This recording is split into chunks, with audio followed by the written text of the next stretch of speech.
Hey everybody, this is Dean and welcome to Photo Blue.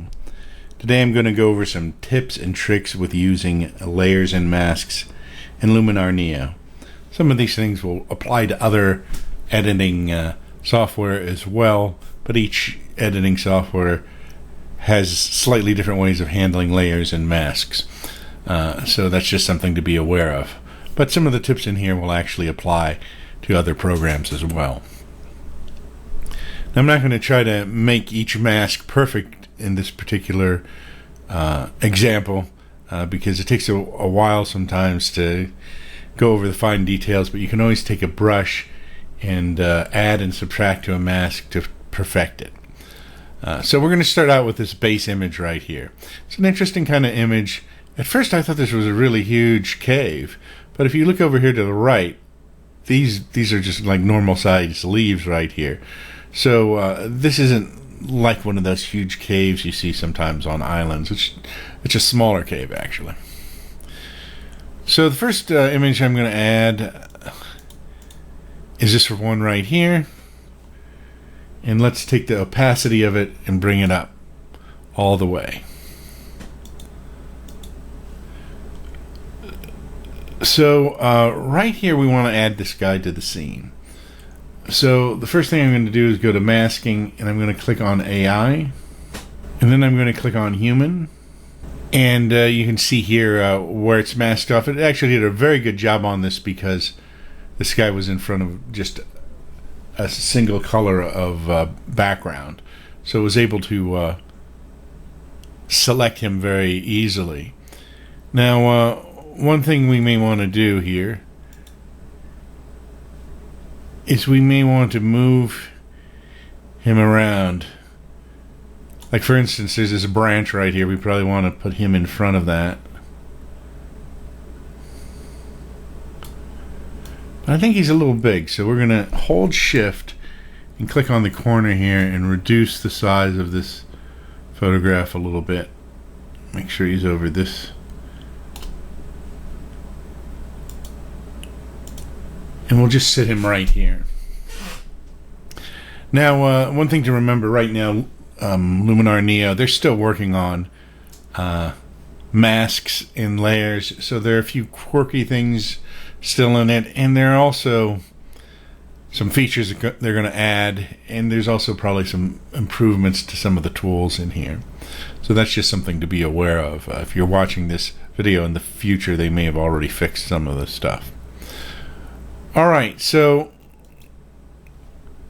click over here.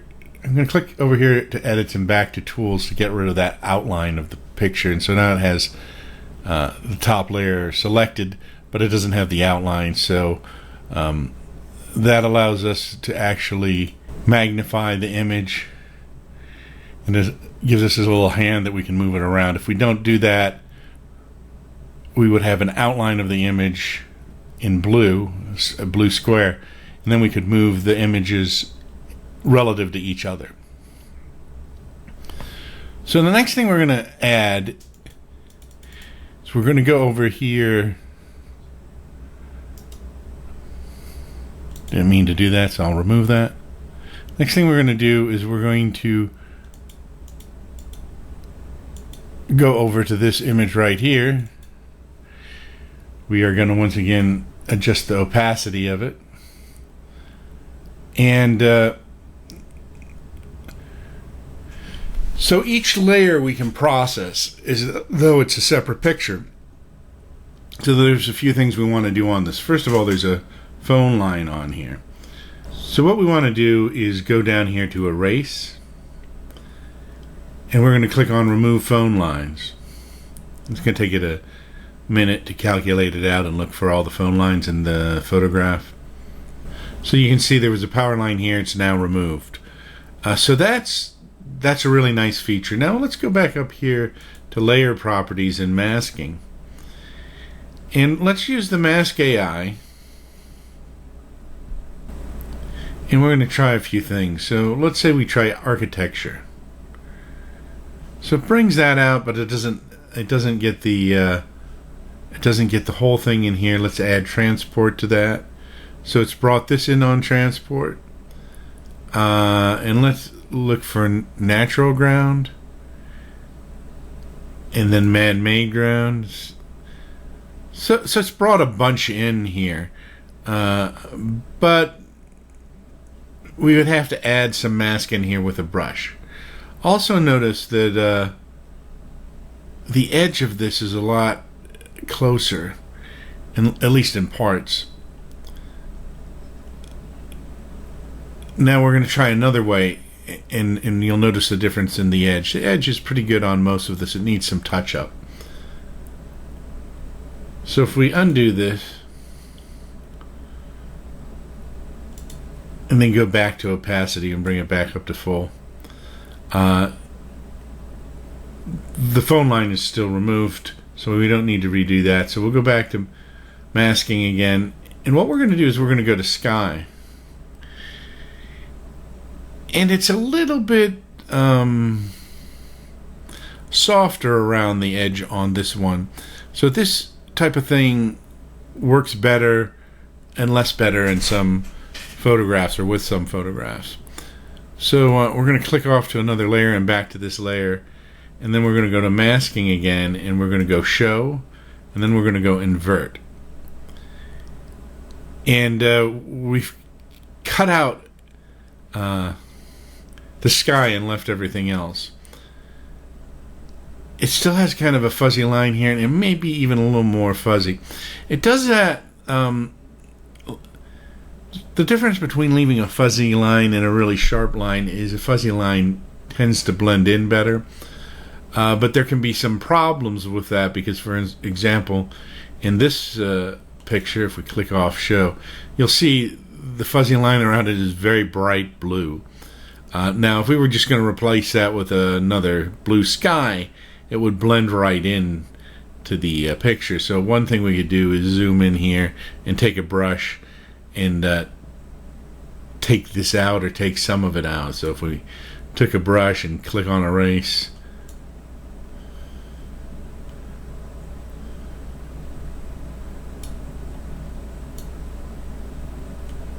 you can see we can take part of that out. That will take a while, of course, to go carefully around this whole thing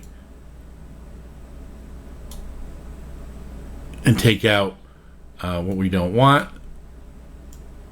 But we're not going to take the time to do that. But I will show you another little trick. So we can resize this whole thing, but one thing, this blue is going to stick way out, and you can actually see it kind of sticks out in places. So let's shrink this down some. I'm going to hold shift again, pull the corner in.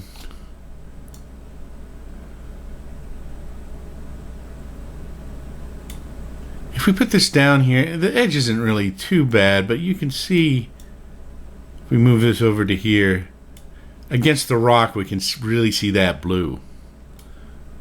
So one thing we can do here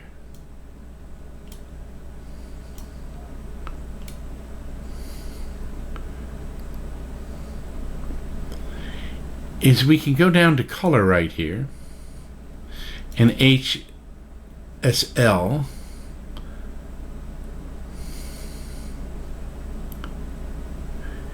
and where it says hue here, we're going to put saturation, and then we're going to go to this blue slider and slide it down.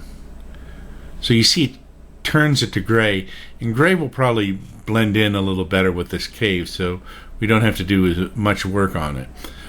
Also, we're going to make this photograph smaller, so it won't show up as much unless we really blow up the picture. The other thing we want to do is go back to layer properties and masking and take the brush again. And we want to bring the size up on it. And then we want to bring the softness up on it. And you can see there's two rings here. The inner ring is where it's the mask is at full intensity, and then that outer ring, it kind of fades off. It's kind of like if you were painting a wall and you needed to do a repair on it. Even if it's a white wall, you would kind of feather the paint, because over time even the white paint fades or changes color. So if you get another white paint that doesn't match it exactly, or even if it's the same white paint, it might not be faded the same amount. So you feather it, so even though there's a slight difference, it's not as noticeable when you feather it. So what we're going to do is we're going to go around this. Take out the man-made sidewalk, and we want to leave a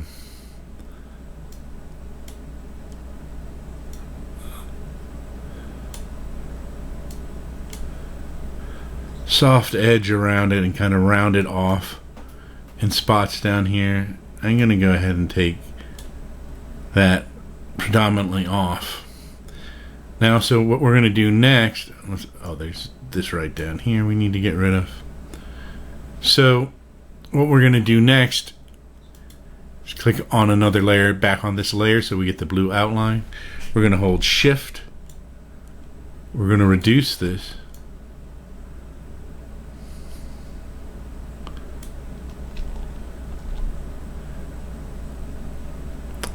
And you can, if you look real closely, you can see the gray edge there. So we could go back and work on the mask on that. Or make it smaller. But remember, you want to really zoom in and look at this edge here.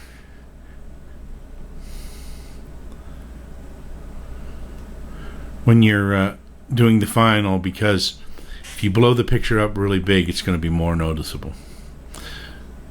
So you can see it kind of already blends around down here. And if we go back to masking, and if we go back to brush,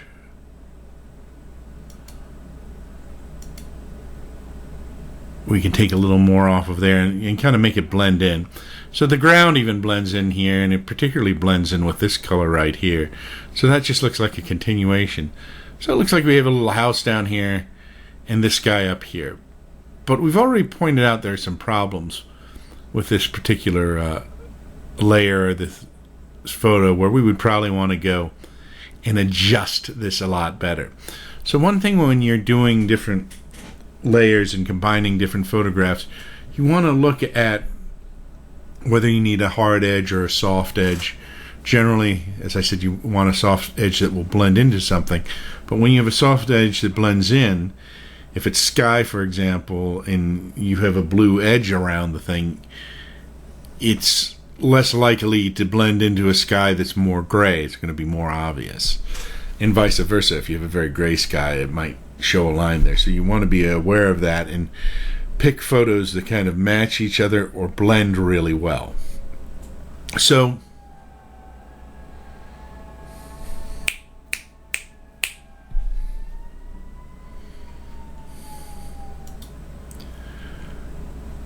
what we're going to do is we're going to select another layer back, get the blue outline around here.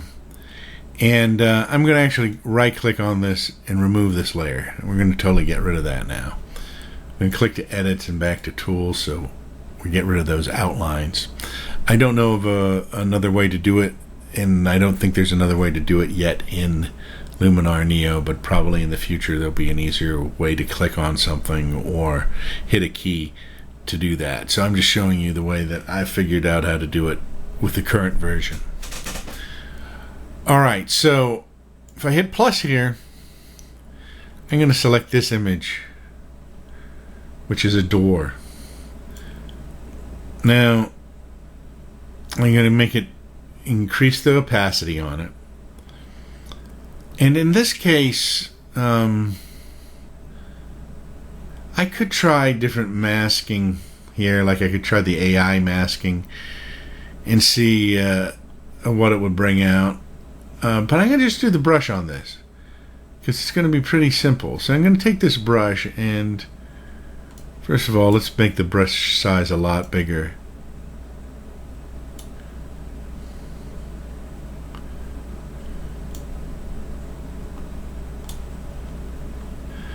So we're going to get rid of this. I'm going to rough it out first with a bigger brush.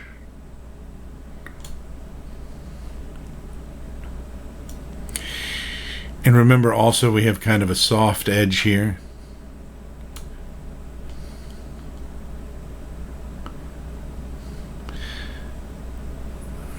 I'm going to see if I can remove a little more of that.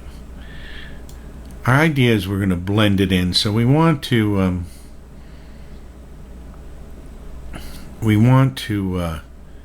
get it roughed out first.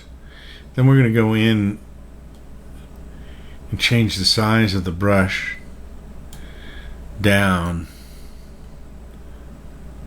so we can get rid of the top of this.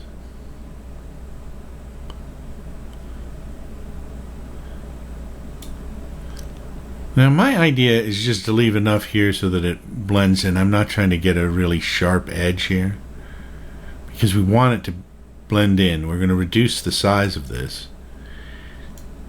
so we can leave some of this edge, whatever looks good, whatever looks natural. I'm going to take this off because I think it will look a little better without that. And I'm going to leave that in there for now, but I could take that out if I don't like it later.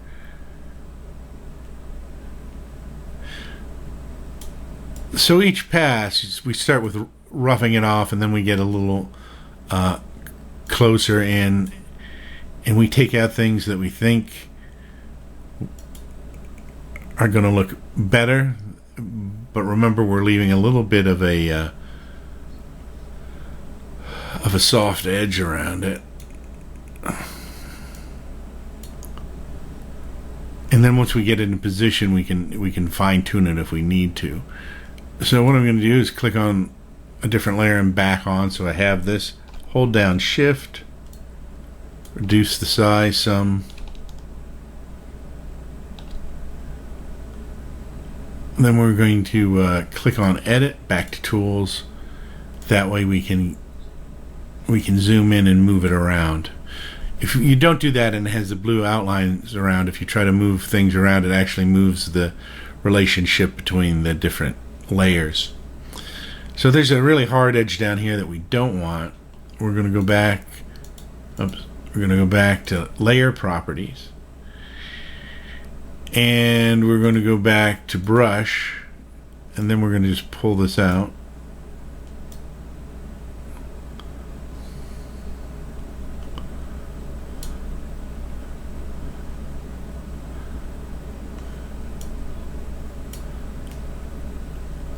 I think that will blend pretty good. So let's put it to full size again, click on a different layer, back onto the layer we want to work on. Now we can move this layer around, and then we can resize it. Once again, you want to hold down Shift.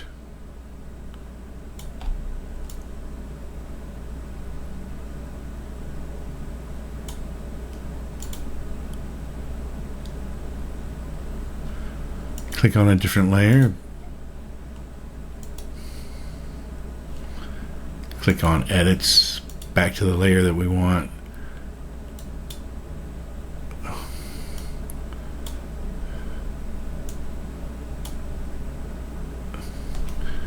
So we can edit this, we can move it around. It doesn't look too bad here, but we could touch up some of this. So if we go back in and go to Layers, Masking, Brush,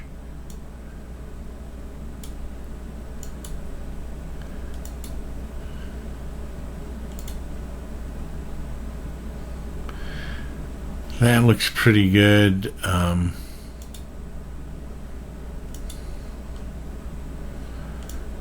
We'll move it around a little bit.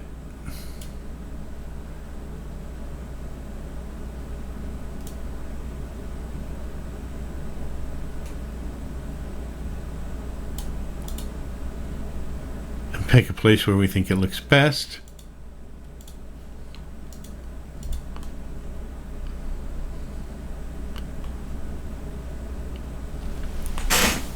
And so there we have the door in the rock right now, and we have this guy sitting here.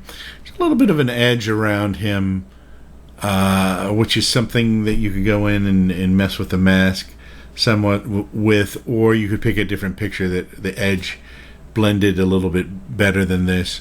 I don't mind this look for this particular photograph because it's kind of a surreal. We're not going for a really real look here, so we're going to leave it like that. And as I explained, we're not going into refining the masks too much in this. But what we will do is we will go back here to this background. Now we have this base photograph set now, and once we set the base photograph, I can change the sky here, for example. So if I go to Sky AI and I let it adjust, I'm going to go down here and I'm going to pick a night sky.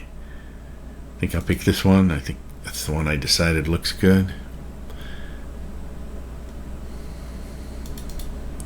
And so we've changed this to a night sky, so we can actually change the sky and things within the base background, and it won't affect the layers above it as well. So this is the photograph we end up with. It's kind of a little surreal photo montage here. So you see how well you can use layers and masks together, and I showed you like some of the drawbacks of certain images. So really the things that you need to concentrate on are picking photos that work together and blend together with the background. When you have upper layers or layers on top of layers, you want the upper layers to blend well with the background layer. You also generally, in this case, once again, we're not paying that much attention to it, but you want to look at the light sources in the background. So if it's outside, the sun is in the main source, but there could be other artificial light, particularly if it's later in the day, that's affecting it, or there could be light reflecting off of buildings or other things that will change the lighting as well. And depending on the style of picture, you can go out and take a picture and have fill flash in, and that doesn't look exactly natural either, even though it's not a composite picture. So look at the way you want the photograph to look. Like, do you want it to be very realistic? Do you want it to be a little bit off, a little bit surreal? What are you trying to emulate? How do you really want it to look? In this case, we can tell this guy is pasted in here because of the outline, for example. But the door looks pretty good in this. So, and the sky looks great in this, actually. So, look at those things and decide how much time you want to spend on them. Also, a lot of times, it saves a lot of time just to pick a better photograph. So, like when you're replacing sky, for example, some skies just aren't going to work with the photograph that you have because it will be the wrong time of day, or the color of the sky doesn't really blend well with what's left of the old sky around the edges that it's kind of blurred. I'm Dean, and this has been Photo Blue, and I'll see you next time. Don't forget to subscribe, share, and like.